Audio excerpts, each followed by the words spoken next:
Hello, and thanks for tuning in to Powell Software's Welcome to the New Normal podcast.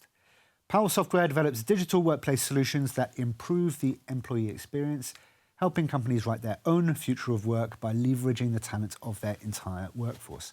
My name is Tony Todd from the Rumeur Publique agency in Paris. In this series, I've been speaking with business leaders, thinkers, visionaries to explore the megatrends, the ecosystems, the technology shaping the way we live and work as we emerge into the new normal.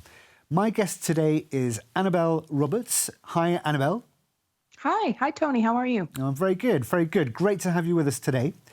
Happy. Annabelle is the founder and CEO of Present Perfect, a Paris-based training company. And today we are going to talk about the Great Resignation. Now, what's the Great Resignation? In the last 12 months, a record number of Americans have quit their jobs. The phenomenon has since gone global.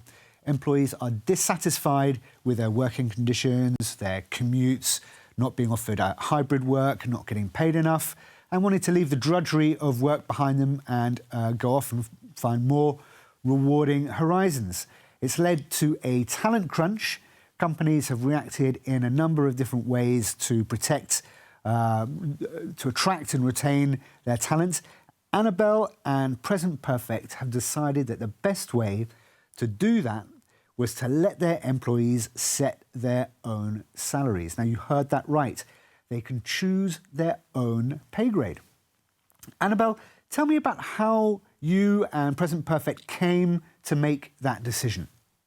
Well, we came to that decision, Tony, because the Great Resignation, as far as I'm concerned, is nothing more than a great reevaluation. Because for the first time in roughly a century, people had the time to think. They were on lockdown. They had the time to think. They saw their families. They read books. They slept enough.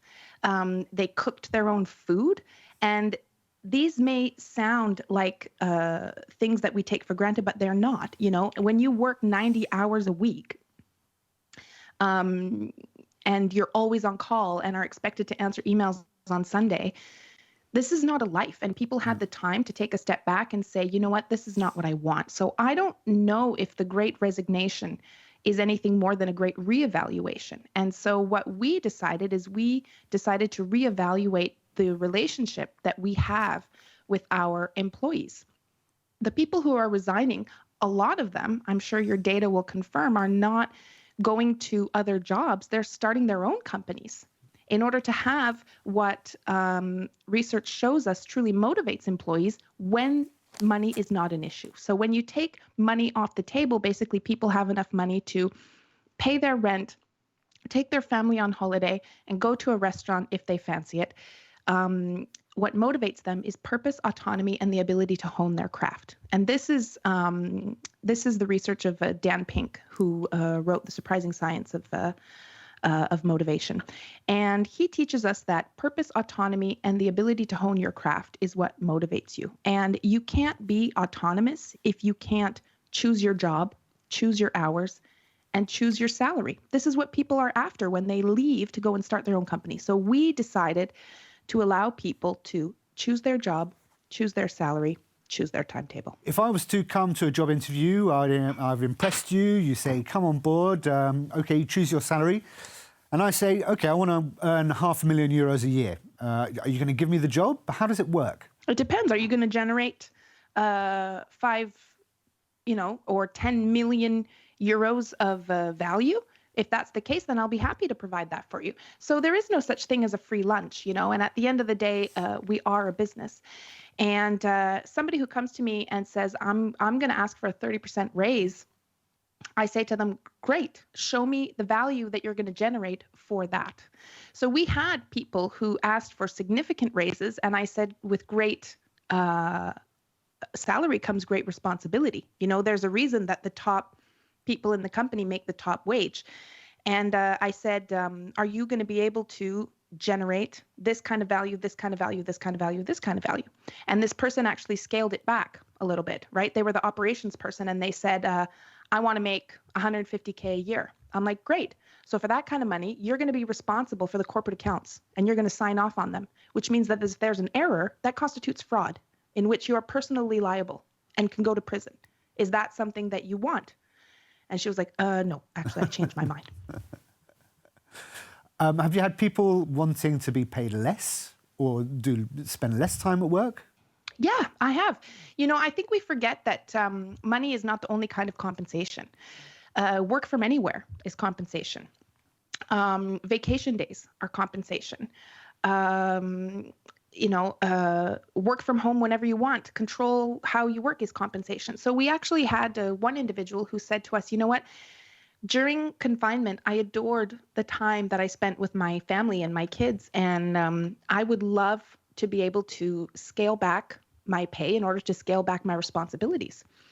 And we're like, that's great, but at least what's great about this situation is that everybody knows what's going on. You can't have choose your salary, choose your job without absolute transparency.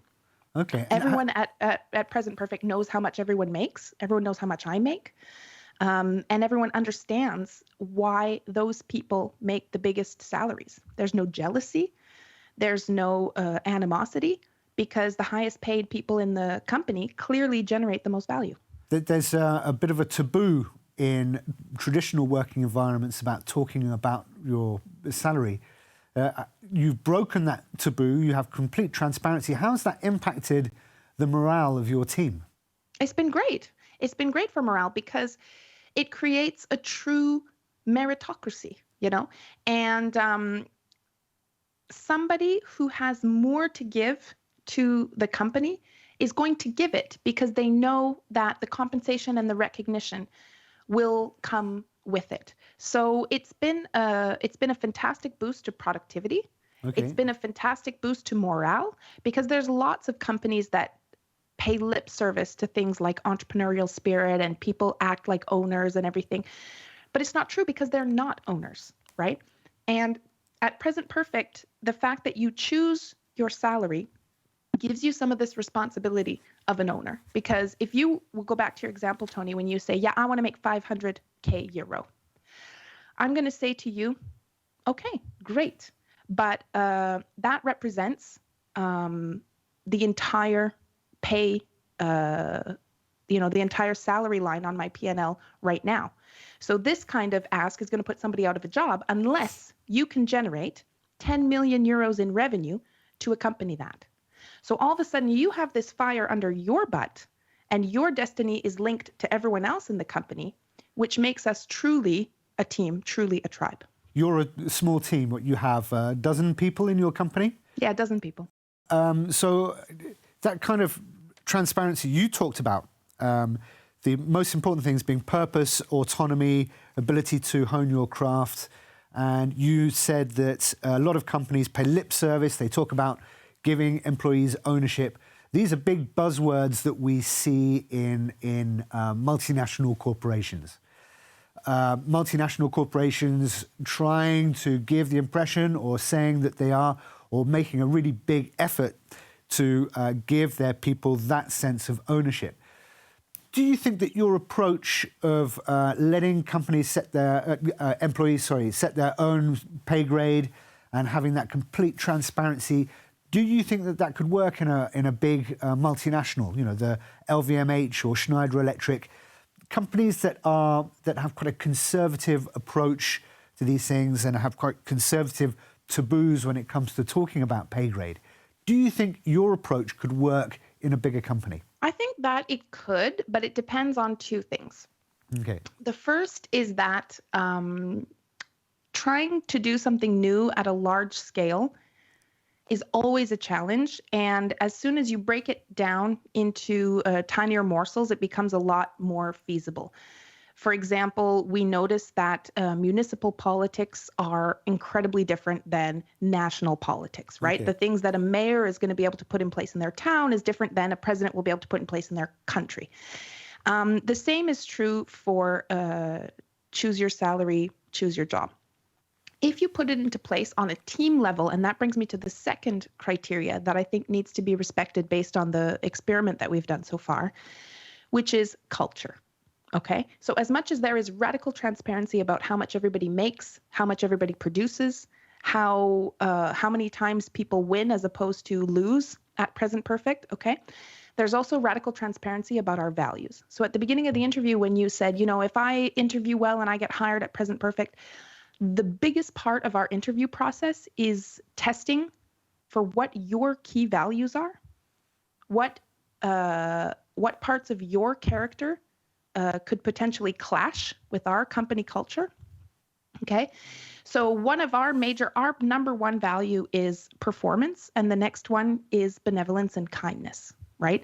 So if we were to test you and you go through excruciating personality testing, and we were to find that you're perhaps quite selfish, in fact, that you look out for number one before you look out for anyone, quite individualist, maybe have some things that bad citizens would do, like littering, that sort of thing, right? So that's the kind of thing that we're going to test for.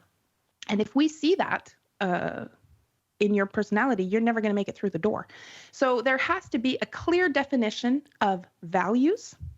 One of those values has to be kindness, benevolence, the benefit of all, the health of all, right?